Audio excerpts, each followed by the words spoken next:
In 2013, the most valuable company on Earth decided it was going to reinvent the car industry.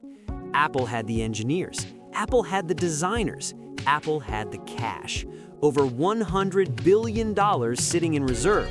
They had already reinvented music, phones, tablets, and personal computing. The automotive world was next.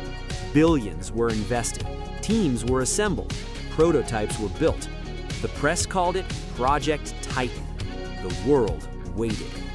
For over a decade, they burned money, fired executives, pivoted strategies, and started over multiple times.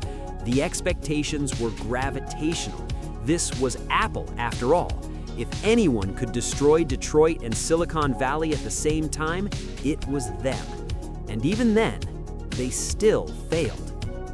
While Apple was spending 10 years learning that building a car is nothing like building a phone, a company most of the Western world had never heard of was quietly building something in Chongqing, China. While the headlines were being written about Silicon Valley's automotive ambitions, Chang'an, one of the oldest automotive manufacturers on the planet, was developing a platform so advanced it didn't have a category yet, no segment, no competitor, no precedent. And that's when everything started to slip out of control.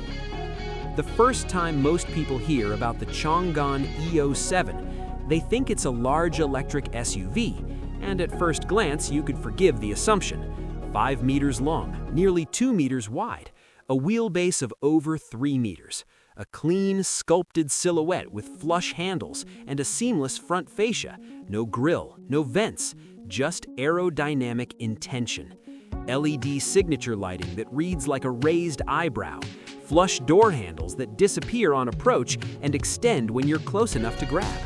On the outside, it looks like a premium electric crossover, confident, imposing, expensive in the right way. And that's exactly where the trap is. Because what you're looking at isn't an SUV. It's not a pickup either. It's not a wagon or a crossover or a coupe utility. The patent carries a patent, a global first. Chang'an calls it VMV, Variable Morphology Vehicle. And once you see what that means, there's no going back to how you understood this segment before. The rear of this car transforms, not with a button, not with a trick tailgate. The entire C-pillar and rear glass, the full structural column that defines the back of this vehicle, slides forward electronically and tucks flat against the roof. Then the trunk lid drops down like a tailgate. What you're left with is a flat, open cargo bed, a proper bed, aligned with the floor of the cabin.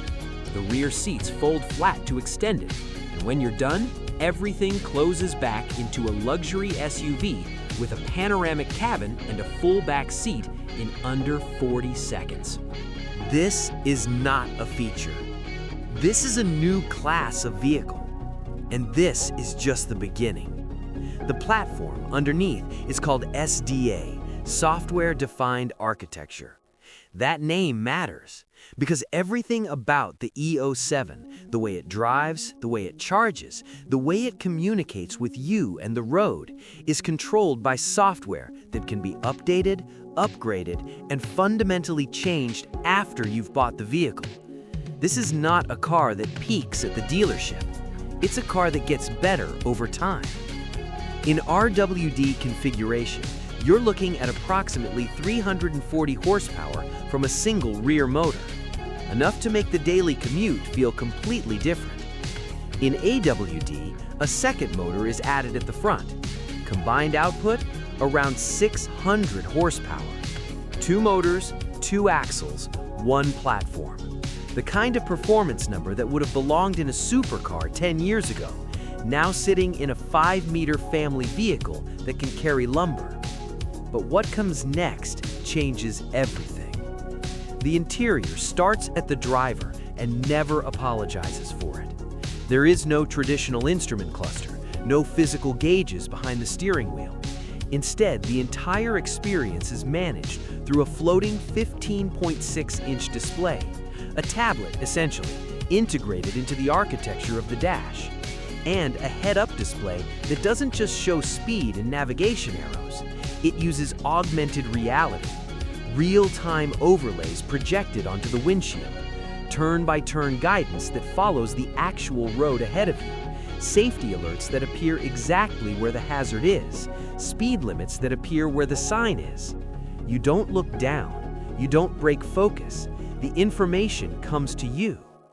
The floor is completely flat, no tunnel, no intrusion from the drivetrain. The battery lives entirely beneath the floor, which means the cabin is nothing but space. Heated seats, ventilated seats, massage, eco-leather, surfaces that feel like they cost more than they do, which is the real mark of good design. And this is where it becomes uncomfortable. Let's put the E07 against the BYD Seal. Both electric, both from China, both aimed at disrupting what European and American brands have controlled for decades. The Seal is sleek, fast, efficient, and well-reviewed. It does the job. It earns the recommendation. But here's the reality. The Seal gives you a car, one body, one function, one configuration for its entire life. The E07 gives you a car, a cargo van, a pickup bed, and a family hauler, all in the same vehicle on the same day, switched by the same button. The Seal has good range. The E07 has comparable range and a platform that evolves after purchase. The Seal targets a segment. The E07 replaces multiple segments simultaneously. One does one thing, the other does everything. This is not a comparison.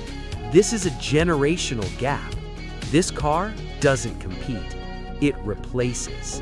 The ADAS package is called Dust Plus, and its name sounds modest compared to what it delivers. Adaptive cruise control with stop and go in traffic, active lane centering and lane keeping, autonomous emergency braking that identifies not just vehicles but pedestrians and cyclists specifically, blind spot monitoring, a 360-degree camera system with three-dimensional visualization that lets you see around the car as if you were floating above it. This is the kind of active safety package that was reserved for flagship German sedans 3 years ago. It now comes standard in a vehicle built on a software-defined platform, which means the system's capabilities can be expanded, recalibrated, and updated without the car ever entering a workshop. And this is where the industry loses control of the narrative. Think about what this changes in practical terms.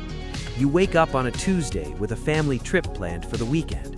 You load 4 adults into the E07, run 400 kilometers on a single charge, and arrive in a vehicle that feels like a premium SUV.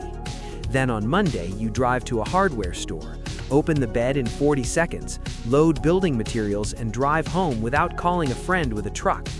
Then the following Friday, you plug in overnight, update the ADAS system via Wi-Fi, and drive to work in a car that objectively handles differently than it did 6 months ago because it learned from its own fleet data. One vehicle, every scenario, no compromises. And this changes the entire game. Remember Apple. Remember the billions.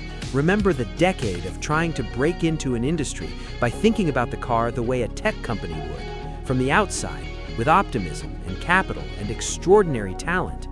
It didn't work, because the car industry, as it turns out, is one of the hardest manufacturing challenges in human history. You can't iterate a vehicle like software. The physical constraints are brutal, the regulatory requirements are global, the supply chains are ancient and fragile. Chang'an didn't disrupt from the outside.